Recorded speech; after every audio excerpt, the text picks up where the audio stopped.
Savez-vous quel était le positionnement des DS des années 60? Non, je ne sais pas quel était son positionnement à l'époque. Tout ce que je sais, c'est qu'il n'y a absolument aucun rapport entre les deux lignes de DS. Quel est le positionnement de la ligne de DS actuelle? La ligne DS est basée sur des produits haut de gamme, même des produits de luxe. Ces DS ne sont pas inspirés des anciennes Citroën. Et quant à leur positionnement, on peut dire que Citroën a voulu faire des modèles uniques au milieu des différents segments existants dans l'automobile. Citroën veut que la DS se démarque sur le marché de l'automobile par son design et son different spirit. Avec la DS, Citroën met l'accent sur le renouveau, en rapport avec son nouveau slogan Creative Technology. De plus, Citroën positionne la DS comme une voiture haut de gamme, et pour cela nous chouchoutons les clients de cette voiture. On s'occupe d'eux de A à Z, en leur offrant un café, en ayant toujours des véhicules à laisser, on leur offre une bouteille de champagne pour les hommes, ou un bouquet de fleurs pour les femmes, et un porte-carte grise en cuir, ou ce genre de choses. Nous ne faisons pas de remise sur la DS. Nous avons un grand stand spécial DS, avec une sorte de tapis sur lesquels sont placées les voitures. Nous avons un configurateur, c'est-à-dire un espace interactif avec un écran tactile pour visualiser sa future voiture, et des luminaires spéciaux placés au-dessus des voitures pour donner à la DS une image de voiture unique et haut de gamme.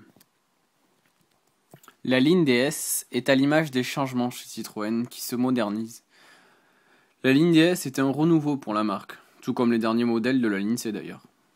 Elle vise des clients plus jeunes et ne fait plus de voitures vieillottes comme la X ou la Xantia. Ouais, en effet, ceci explique par le fait que les principaux clients étaient des personnes âgées et qu'un ancien client sur 10 est aujourd'hui décédé. Alors, Citroën doit rajeunir son image pour se faire une nouvelle clientèle. À propos de design et de changement, la DS5 sera une berline dans laquelle on aura l'impression d'être dans un cockpit d'avion.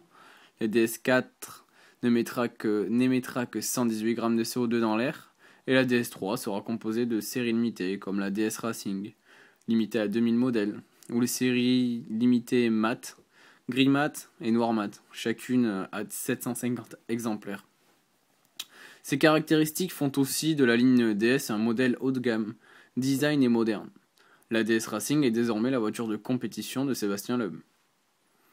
Mais la ligne DS, en plus de positionner comme une voiture design, est aussi technologique et écologique, avec notamment la technologie HDI, Stop and Start, ou le système hybride 4 sur la future DS5.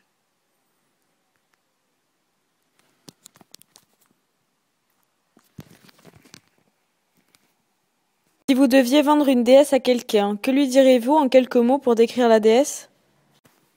Je dirais qu'elle est unique, belle et élancée. Mais ce sont des modèles coup de cœur, donc nous n'avons pas vraiment besoin de vanter la DS. Quand des clients viennent ici et qu'ils voient la DS, ils ont souvent le coup de cœur. Les DS, on ne les vend pas, on vient nous les acheter, et ce dans 90% des cas. La DS donne envie aux clients d'acheter. Très souvent, lorsque des personnes voient la DS3 dans la rue ou sur un parking, ils se retournent sur elle ou l'observent avec attention. Si Citroën sortait une nouvelle DS en 2030, comment pensez-vous qu'elle serait positionnée? Ça, je ne peux pas le dire. Mais ce qui est sûr, c'est que Citroën va développer l'idée de faire deux marques différentes. Des All Citroën et des All DS, dont notamment des All Premium. On mettra l'accent sur le design. Un espace sera dédié à cette catégorie de voitures, avec des carrelages foncés et une ambiance différente. On peut dire aussi que la DS se démarquera toujours des autres voitures et segments automobiles. Elle mettra aussi l'accent sur l'écologie, avec des modèles tout électriques. Dans tous les cas, la ligne DS se démarquera toujours.